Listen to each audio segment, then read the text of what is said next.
روز بخیر بینندگان عزیز، سرخط خبرهاست. منظورتون از استودیوی مرکزی رادیوی آزادی.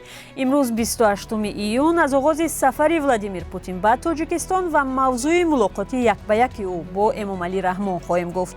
همچنین خبری داریم درباره تا 4% بالاروی نرخ اردو برنج و برعکس نسبتاً ارزان شدن بعضی از دیگر مواد غذایی در بازارهای تاجیکستان و از هشدار هواشناسان درباره گرمای طاقت فرسا در تاجیکستان معلومات می‌دهیم.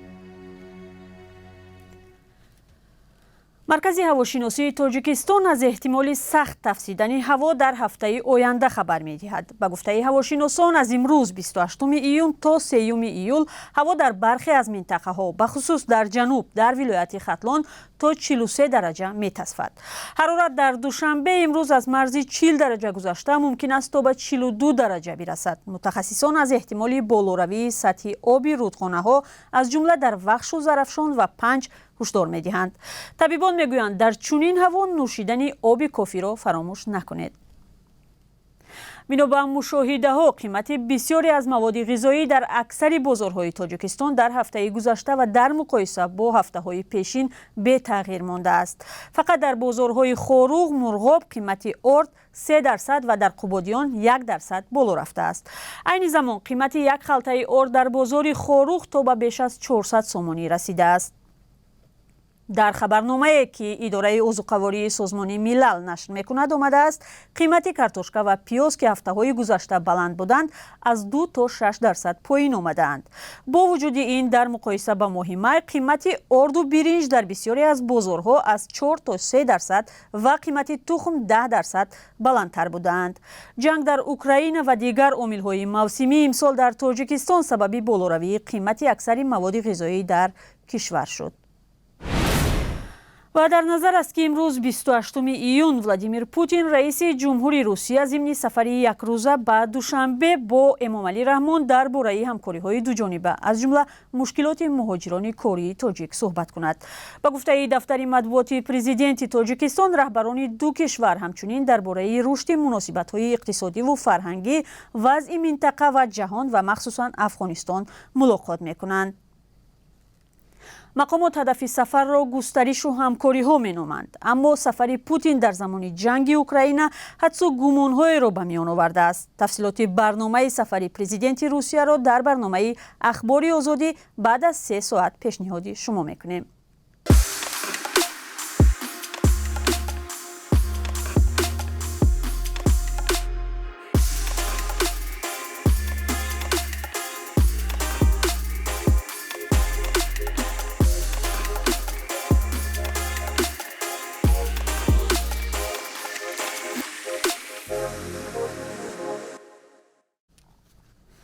در نتیجه حمله موشکی روسیه به یک فروشگاه پرآدم در شهر کرمچوک اوکراین 18 نفر کشته و بیشتر از 60 کسی دیگر زخمی شدند. دمیترو لونین رئیس ولایت پولتاوا روز 27 ایون در تلگرام نوشت که ممکن تعداد قربانیان حمله بیشتر شود چون به قول او فروشگاه به کلی نابود شده است. ولادیمیر زلنسکی رئیس جمهوری اوکراین حمله موشکی را محکوم کرد و در ویدیوی در تلگرام روسیه را بزرگترین سازمان تروریستی در جهان نامید. بعد برخورد موشک به فروشگاه آن به تمام آتش گرفته است و در ویدیویی که خدمات آتش نشانی اوکراین نشر کرد فقط ویرانه‌های از آن دیده می‌شوند. روز 27 ایون رهبران 7 کشور پیشرفته صنعتی جهان با نام گروه 7 حمله موشکی به فروشگاه شهر کرمچوک را جنایت جنگی نامیده و گفتند ولادیمیر پوتین رئیس جمهوری روسیه باید برای آن جواب گوید.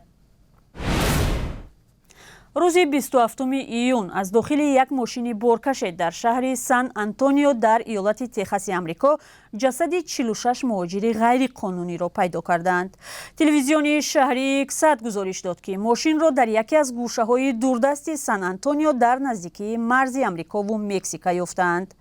پلیس گفت از ماشین 12 کلانسال و 4 نورس را زنده پیدا کرده به بیمارستان بردند. به گفته مقامات ندای کمک از داخل ماشین را که درش نیمه باز بوده است یک کارگر شنیده و به پلیس خبر داده است. رون نیرنبرگ رئیس شهر سان آنتونیو حادثه را فاجعه وحشت انگیز نامید.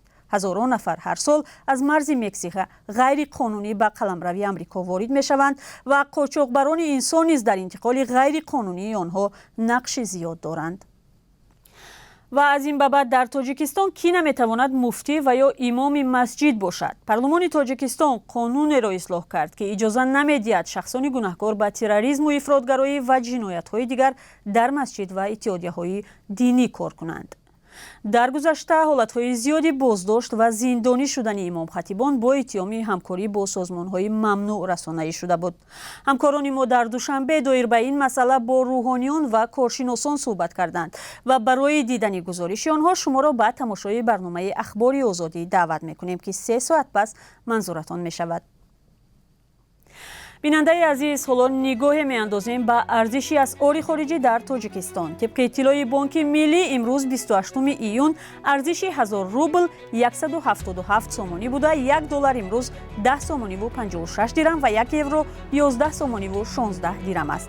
خرید و فروش یورو و دلار و روبل روسی میتواند در بانک‌های تجارتی فرق کند. تشکر از شما که در این چند دقیقه سرخط رویدادها را تماشا کردید.